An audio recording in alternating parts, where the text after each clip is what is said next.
everyone, and welcome to the August installment of the Daly Show. This is Chelsea here, and I'm with Brian Daly. How's it going? President of REIG Renovations.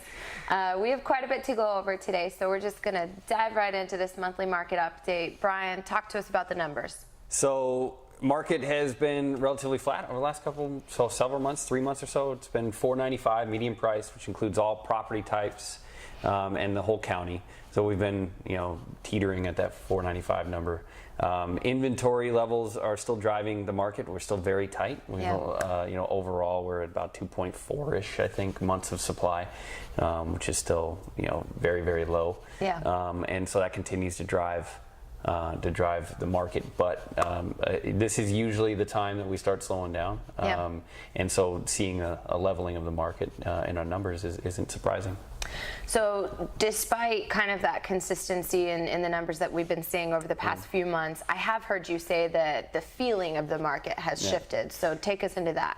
Yeah, totally. So numbers are lagging indicators, and so it'll take a couple months for them to show what I believe we're feeling right now.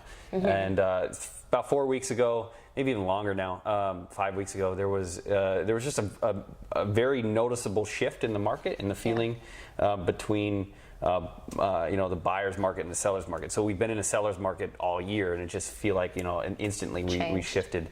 I started getting calls from a lot of our partners saying the same thing, talking about how weird it was and how quickly it happened.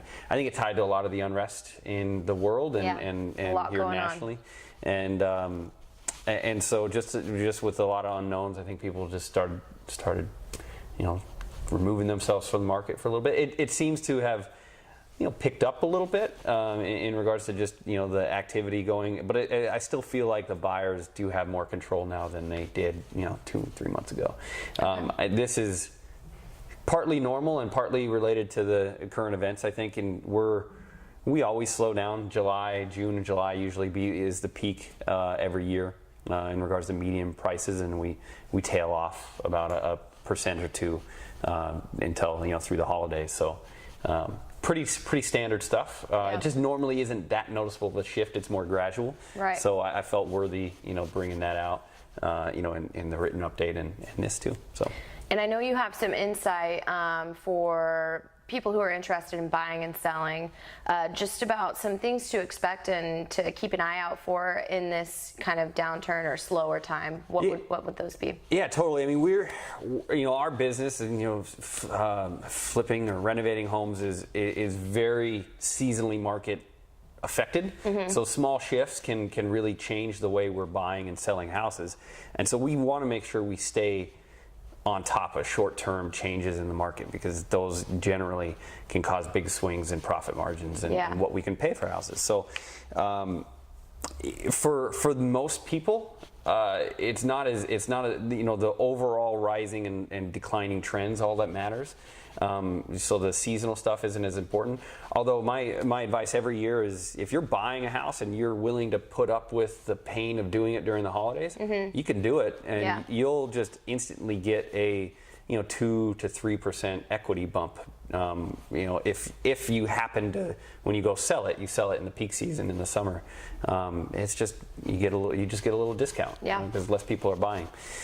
For us, and I got some specific data. What we pay attention to again is the short-term changes, and then also segments of the market. I don't normally get into details in our updates, but I just felt like since we're going into what's a seasonal adjustment for us, I figured we might as well share. Yeah, absolutely.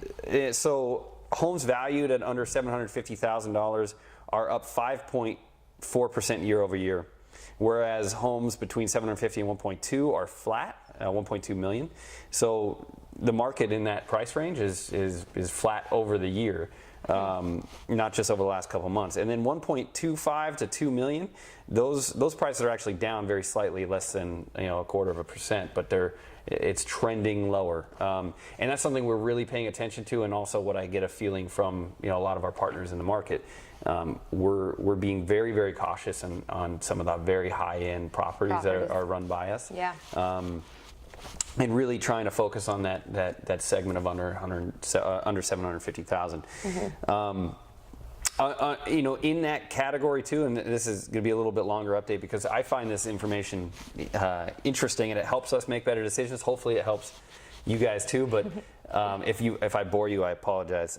Category you're saying under 700? Yeah. Okay. Of the properties under 750,000, detached homes, single-family houses with no attached walls are only up 3.6% year over year, whereas attached condos, townhomes, and twin homes over the whole county are up 11.5% for the year. Wow. So do you think that has to do with rent increases at totally. all? Okay. It's all about affordability, and that's what's the main driver in our market right now. And the affordability is affected by interest rates and then rent. And so people can still buy condos and townhomes and twin homes at a price that makes sense, where they're offsetting a rent that would be just as much, if not more, right. than just buying and paying a mortgage payment. So I feel like that's why people are flooding into those, and we pay attention to that. So we're if we get a condo opportunity, townhome, twin home, we're jumping on them. Yeah. Other things that I found interesting are regional data, and what I'm seeing is a lot of the suburban, the outskirt markets of San Diego that are more affordable are really seeing great price increases and still trending up higher. Like Santee is up 7.6 year over year. Oceanside's up 5.9%. Ramona's up 6.3%, which I found surprising. Yeah. And the city itself, San Diego City, is up 9.4% for the year, which includes a lot of the lower price neighborhoods around the downtown, the outskirts of downtown. So those, anyway, it comes down to those price points being under 750,000. Right. That's where you're seeing a lot. Then you have La Jolla, which is down 7.9% year over year, with a 1.03 median price with a falling trend line. So anyway, I found this stuff fascinating. It helps us make sure we're making the right buying decision. It affects the prices that we can pay for the properties that you guys bring us. And for the good and for the bad. And so hopefully that helps you guys when you're talking to sellers, if you're selling your house, if you're buying houses, it's good to know the specifics. Definitely. No, really great stuff. Thank you very much. A lot of data. Sorry. If you all ever have any questions, we'll answer these questions monthly in this update. Yeah, seriously, I'd love to Sometimes I feel like I'm geeking out. I'd love to dig in to certain questions. It gives me more direction when I'm doing these updates, because I tend to look at it from a overarching general point of view to keep it simple for what we're providing back to you guys. But if you guys have specific, I'd love to hear them, because it helps me know how we can better give you guys value. Definitely. Yeah. And you can see us if you'd like to come out and just talk to Brian or myself, Noemi, Marcel, Christian, anyone in the team. You can see us at our happy hour on Tuesday, September 6th. So join us. Yeah. Is that right? Yes. All right. All right. Thanks, everyone. Thanks, guys.